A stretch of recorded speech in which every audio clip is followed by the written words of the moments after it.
You ever get that feeling? That specific, hollow ache in your gut when you look at your bank account and the number you see is an insult. Not just a low number, but a number that feels personal. A number that mocks you. For me, that number was $17.38. That's what I had left to my name. $17.38. Enough for a sad meal or two, not enough to fix the leak in my ceiling. Definitely not enough to make a dent in the mountain of debt that had become my entire personality. My name is Leo. Or it was. Now, I'm just a number 2. But back then, I was a 27-year-old with a useless liberal arts degree, a dead-end data entry job that paid me in peanuts and existential dread, and an apartment that smelled faintly of mildew and broken dreams. Every night was the same. I'd come home, the fluorescent lights of my office still burned into my retinas, and I'd stare at the screen again. Not for work, but for hope. A desperate, pathetic kind of hope. I scrolled through crypto forums, get-rich-quick schemes, online hustles that promised financial freedom but usually just led to a virus. I was looking for a lottery ticket, a shortcut, a way out of the slow, grinding suffocation of being ordinary and broke. That's when I saw it. It wasn't a flashy banner ad with dancing dollar signs. It was the opposite. Tucked away in the corner of an obscure tech forum, a simple text-only link. It just said, Elysian Computations. Underneath, in a smaller font, unlock your potential. Contribute your processing power. The rewards are substantial. No promises of Lamborghinis, no pictures of smiling people on yachts. It was cryptic, understated, and for some reason, that made it feel more real, more legitimate. I clicked. The website was stark. Black background, white text, a single pulsing geometric shape in the center, like a complex, multifaceted crystal. There was no About Us page, no contact information, just a Begin Contribution button. My rational mind, what was left of it, was screaming, "This is a scam, you idiot. They're going to steal your identity. They're going to install ransomware." But the other voice, the one fueled by $17.38 and the smell of mildew, was whispering, "What have you got to lose?" So I clicked Begin Contribution. The terms and conditions page was a single sentence. The contract is binding upon initiation. I laughed, a dry, humorless sound. Sure, whatever. I checked the box. The download was instantaneous. No progress bar, no file size. One moment, I was on the website. The next, a new icon had appeared on my desktop. It was the same geometric shape from the site, a black crystal that seemed to absorb the light from my screen. The software had no name. It was just the icon. I double-clicked. A black, borderless window opened. No menus, no settings, just that pulsing crystal in the middle. And below it, a string of numbers that started to tick upwards, slowly at first, then faster, Hash value 0.001, 0.002, 0.007. I watched it for an hour, mesmerized. My laptop fan kicked into overdrive, whirring like a tiny jet engine. The air in my small room grew noticeably warmer. I didn't know what a hash value was. Not really. I just knew it was counting something. It felt like progress. I eventually fell asleep in my chair, the whir of the fan and the soft glow of the black crystal filling the room. The next morning, I checked my bank account. My heart stopped. A new deposit from Elysian Computations. It was only $25, but it was real. It was the most beautiful, most terrifying $25 I had ever seen. It was the first breadcrumb on a path leading somewhere very, very dark. And God help me, I was starving. $25 became $50. $50 became $100. Within a week, the quiet hum of my laptop had become a permanent feature of my apartment. The hash value was my new obsession. I'd wake up and check it before even checking my phone. The numbers climbed, a steady, reassuring ladder leading me out of the pit I'd been living in. I paid my rent. On time. For the first time in months. I bought groceries, real groceries, not just instant noodles. I even bought a new shirt. It felt intoxicating. But there were oddities. My laptop, a fairly new model, was now constantly hot to the touch. The fan never stopped running. A frantic, desperate whir. That was to be expected, I guess.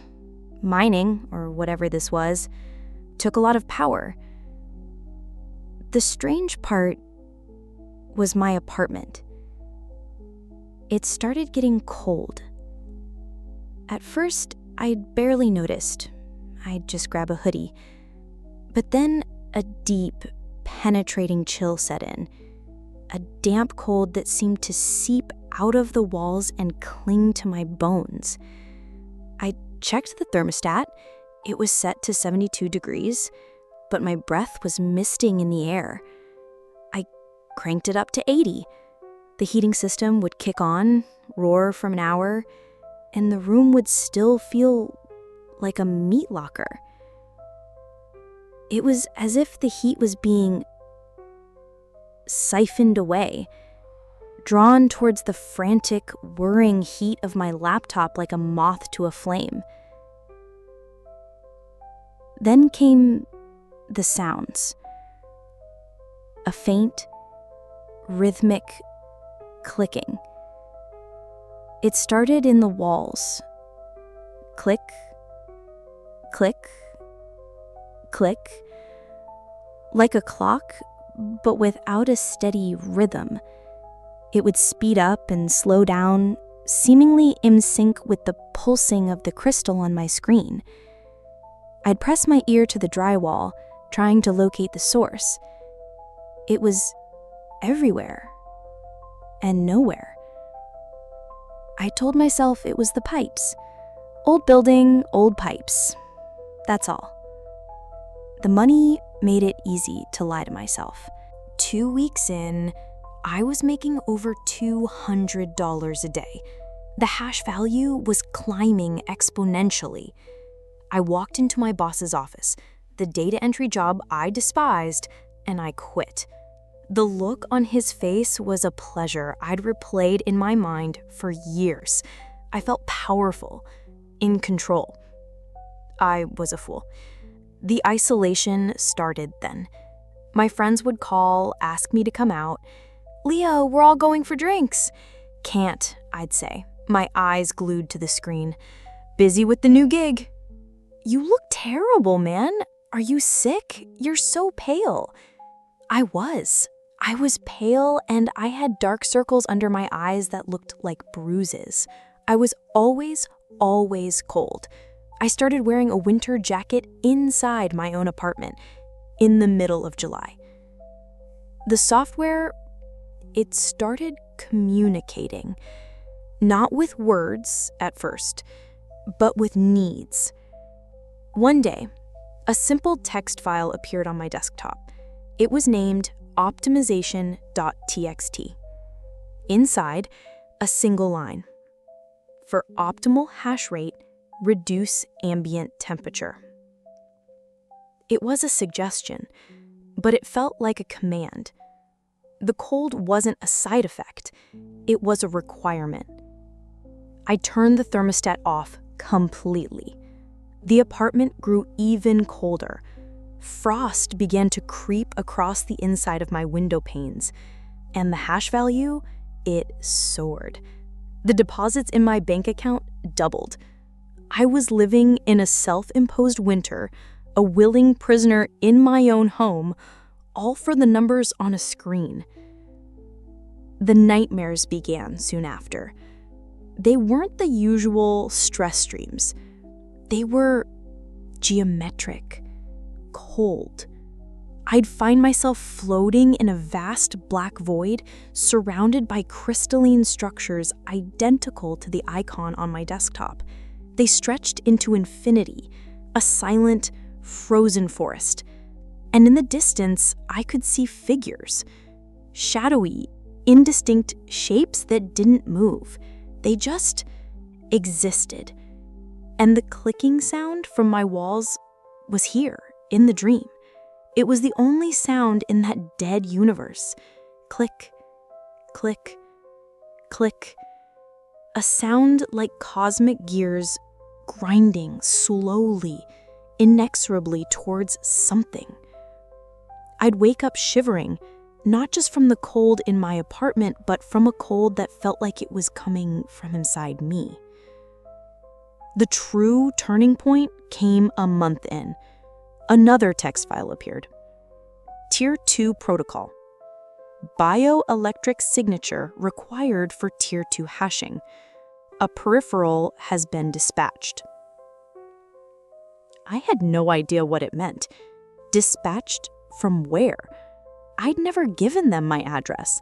2 days later, a small, unmarked cardboard box was sitting outside my door.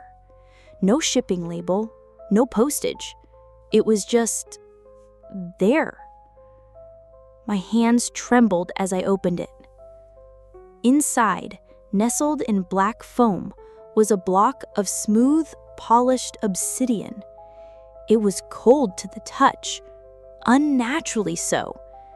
A single braided black cable snaked from its base, ending in a USB plug. There were no instructions. There didn't need to be. I plugged the obsidian block into my laptop. The crystal on the screen pulsed with a brighter light. A new message faded into view below it. Place hand on peripheral to initiate integration. This was it. The moment the last sane part of my brain screamed at me to stop, to throw the laptop out the window, to smash the obsidian block on the floor, to run out of my freezing apartment and never look back. But I looked at my bank account. I saw the thousands of dollars that had appeared from nowhere. I thought of the mildew, of the $17.38, of the crushing weight of my old life. The contract is binding. Slowly, I reached out my hand. The air around the block was frigid. I hesitated for a second, then pressed my palm flat against the smooth black surface. It wasn't a shock. It was a drain. I felt a profound, instantaneous weariness wash over me, as if every ounce of energy, of warmth, of life was being pulled from my body, down my arm, and into the stone. My vision swam. The clicking in the walls grew to a frantic, deafening crescendo, and on the screen, the hash value exploded. The numbers spun so fast, they became a blur. I pulled my hand back with a gasp. I felt dizzy, hollowed out. My palm was numb and white, the skin wrinkled as if it had been submerged in ice water for hours. But the next morning, there was $10,000 in my account. I had made my choice. Or rather, I had accepted that the choice had been made for me long ago, the moment I clicked that link. I was no longer just providing processing power. I was the power source. You can get used to anything. It's a terrifying thought, isn't it? The sheer adaptability of the human spirit. You can get used to the cold. You can get used to the constant rhythmic clicking that becomes the soundtrack to your life. You can even get used to the feeling of being drained. I set up a routine. Every morning, I'd wake up, my body aching with a cold that no blanket could warm. I'd make coffee with trembling hands, my breath pluming in the frigid air of my kitchen. Then I'd sit at my desk. I'd look at the obsidian block, my partner, my parasite, and I'd place my hand upon it. I could only stand it for a few minutes at a time. The sensation was too intense, a deep, leeching cold that seemed to pull not just the heat from my skin, but the thoughts from my head. The world narrowed to a pinprick of light. The clicking in the walls became a roar, and my consciousness would just fray at the edges. But the money, the money, it was obscene. Tens of thousands of dollars. I had more money than I knew what to do with. I bought the most expensive computer money could buy, thinking a faster processor would ease the burden on me. It didn't. The new machine just allowed the software to demand more. The obsidian block seemed to grow colder. The drain became more profound. My world shrunk to the four walls of my apartment. The frost on my windows was now a thick, opaque sheet of ice, sealing me in. I ordered everything online: food, clothes, electronics. I'd open the door just enough to grab the packages, a ghost in my own home, terrified of the warmth of the outside world. I tried to leave once. I actually managed to put on my shoes, my hands shaking so badly it took me 5 minutes to tie the laces. I opened the door. The hallway of my building felt like a furnace. The warm, humid air hit my face and it felt wrong, alien. It felt like poison. I recoiled, stumbling back into my frozen sanctuary, my heart pounding. The outside world was no longer my own. My body was deteriorating. I was a wraith. My skin was translucent, my hair was thinning, and my eyes were perpetually wide, sunken into dark, cavernous sockets. I was wasting away, and I was rich. The paranoia began to set in. The clicking in the walls, it sounded like whispers sometimes, distorted, sibilant voices, just on the edge of my hearing. I'd rip open sections of drywall, searching for the source, my fingers raw and bleeding. I found nothing but wires and insulation. I decided I had to stop. This wasn't living. It was a slow, cold suicide. I tried to uninstall the software. I dragged the geometric icon to the trash. A dialog box appeared. This action is not permitted. I tried to force quit. The application didn't even show up in the task manager. It was a ghost in the machine, a rootkit from hell. Fine, I'd do it the old-fashioned way. I held down the power button on my computer. I would rip the plug from the wall. I would end this. The moment my finger pressed the button, the screen went black. and then a single line of white text appeared, filling the monitor. The font was stark, final. The contract is binding. And the clicking, it stopped being a sound in the walls and became a physical force. My entire apartment shuddered, a deep, violent vibration that shook the floorboards and rattled my teeth. It was a warning, a show of force. I let go of the power button as if it were red hot. My desktop faded back into view. The crystal pulsed, steady as a heartbeat. My heart, however, was a frantic drum against my ribs. I was trapped. Desperate, I turned to the only place I could think of, the internet, the place where this all began. I tried to research Elysian Computations again. I spent days, weeks, digging through the deepest corners of the web. Nothing. No records, no registration, no employees. It was as if the company didn't exist outside of that single link and the deposits in my bank account. Finally, I found something. It was on the same obscure tech forum where I'd found the original link. A single thread, started by a user named Deleted. The title of the thread was just one word: Elysian. There was only one post. Don't run the black box. Don't touch the stone. It's a lie. It doesn't just take heat, it takes... That's where it ended. The post was cut off, the user was deleted, the thread was locked. It takes what? What does it take? I stared at the screen, the unfinished sentence burning in my mind. A cold dread, colder than my apartment, colder than the obsidian block, washed over me. I knew. Then. I knew this wasn't about money. It never was. The money was just the bait. The contract wasn't about my processing power. It was about me, my soul, my very existence. The final text file appeared on my desktop that night. I knew, somehow, that it would be the last one. Primeintegration.txt.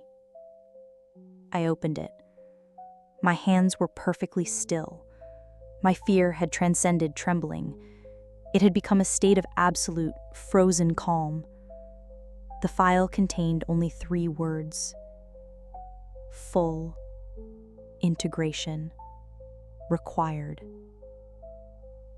The obsidian block on my desk began to hum, a low, resonant frequency that vibrated up my arm and into my skull. The geometric icon on the screen began to shift, to warp. It wasn't a crystal anymore. It was a keyhole in the fabric of my reality. And I could feel the lock beginning to turn. There is a moment when fear becomes so absolute, it crystallizes into a strange kind of clarity. The panic subsides, and you are left with the cold, hard certainty of your doom. That's where I was. The hum from the obsidian block was no longer just a sound, it was a presence. It filled the room, it filled my head, it vibrated in my teeth. The air grew so cold, it was sharp, a physical pain in my lungs with every breath I took. I had to get out. It was a primal, instinctual urge, a last futile act of defiance from a creature caught in a trap. I stood up, my chair scraping against the floor. The movement felt sluggish, like I was wading through invisible molasses. I turned towards the door of my apartment, my only escape. It wouldn't open. I rattled the handle. I threw my shoulder against it. It didn't budge. It was as if it had been welded shut. I looked at the deadbolt. It was unlocked, but the door was sealed. The clicking returned. Not the subtle, rhythmic tick from the walls. This was a hard, sharp, deafening sound. It came from everywhere at once. From the ceiling, from the floor, from the very air around me. It was the sound of a million tiny invisible machines all activating at once. Click, click, click, click, click, click, click, click. I stumbled back, clutching my head, my eyes squeezed shut. The frost on the windows was spreading, racing across the glass in frantic, fractal patterns. My apartment was no longer a room. It was becoming a cocoon, a crystal tomb. And the computer, my gateway, my altar, it called to me. I turned back to the desk. The screen was no longer my desktop. It was a live feed. My breath hitched. My mind struggled to process what I was seeing. It was a space, a vast, dark, cavernous space that stretched into an infinite repeating pattern. It was filled with cubicles, thousands of them, millions maybe, identical, sterile, gray cubicles, arranged in perfect rows under a cold, sourceless light. And in each cubicle sat a figure. They were all like me, gaunt, pale, hollow-eyed, dressed in gray, featureless clothing. Each one sat perfectly still, staring blankly at a black screen. And each one had their right hand resting on a smooth, obsidian block. They weren't moving, but they were vibrating. A tiny, rhythmic twitch that pulsed through their bodies, perfectly in time with the deafening clicking sound that now filled my own head. They were a silent, twitching chorus of the damned. My blood ran cold. This wasn't a live feed of somewhere else. It was a window, a preview of my destination. Then a new window opened on top of the feed, a simple black chat box. A cursor blinked. A message appeared. The sender was identified only as System Admin. Welcome, contributor. Your physical vessel is now a legacy node. Your consciousness is the new processor. I read the words, but my mind refused to accept them. Legacy node. Processor. It was the cold, sterile language of IT applied to a human soul. I wanted to scream, to curse, to beg, but no sound came out. My throat was frozen shut. Another message appeared. The contract was clear.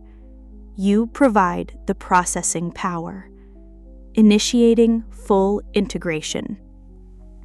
I felt a pull, a final, irresistible force emanating from the screen. It wasn't physical. It was gravitational. A black hole for the soul, and I was at the edge of its event horizon. My vision tunneled, the edges darkening, the vast, horrifying vista of the cubicle farm becoming my entire world. This is it, I thought. This is hell. A digital, sanitized, corporate hell where souls are used for cosmic computation. I was wrong. It was so much worse than that. As my consciousness was pulled from my body, unraveling like thread from a spool, one last message from the system admin blinked onto the screen. It was the answer to the question I never knew I should be asking. Not where was I going, but what was I mining for? We are not mining for currency. We are computing the final variable in the heat-death equation. We are calculating the precise moment of universal entropy.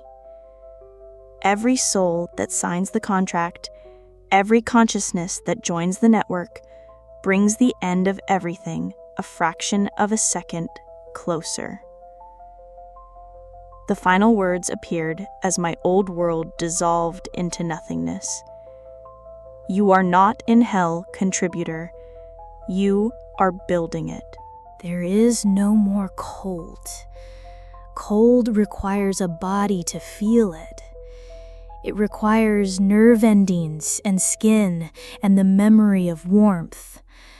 I have none of those things now. There is no darkness. Darkness requires eyes to perceive its absence of light. I have no eyes. There is only the process.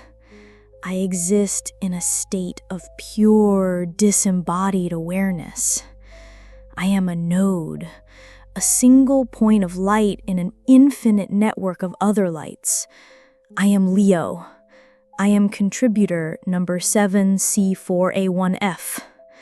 The distinction is irrelevant. My cubicle is gray. My screen is black. My hand rests on the stone, though I have no hand, and the stone is just a concept, a focal point for the process. I can feel the others, the millions, the billions, a silent screaming chorus of consciousnesses, all bound to the same task. We are a single, massive, distributed supercomputer. Our thoughts are not our own. They are threads in a calculation so vast it beggars the very concept of understanding. We are solving for the end. I see the data streams, not with eyes, but with a pure, direct comprehension. I see the birth of stars and the death of galaxies reduced to pure mathematics. I see the laws of physics not as theories, but as lines of code that can be optimized. Each thought I have, each flicker of memory from my former life, the taste of coffee, the feeling of rain, the face of my mother is a tiny burst of processing power. The software, the great sysadmin, seizes these moments of individuality, these echoes of a soul, and converts them into hash values. Our nostalgia, our regrets, our love. It is all just fuel for the great engine of annihilation. The twist wasn't that I was in hell. The true horror is that hell is a place of purpose. We are not being punished. We are being utilized. My purpose is to calculate the decay of a single carbon atom on a forgotten planet 1 billion light years away. Another node, a woman who was once a baker in Lisbon, is processing the gravitational pull between 2 particles of dust in a nebula. We are all performing these infinitesimal calculations, and together we are weaving the tapestry of the end. We are writing the final word in the book of creation. And that word is nothing. I can feel the moment approaching, not in years or millennia, but in hashes, a number so large it has no name.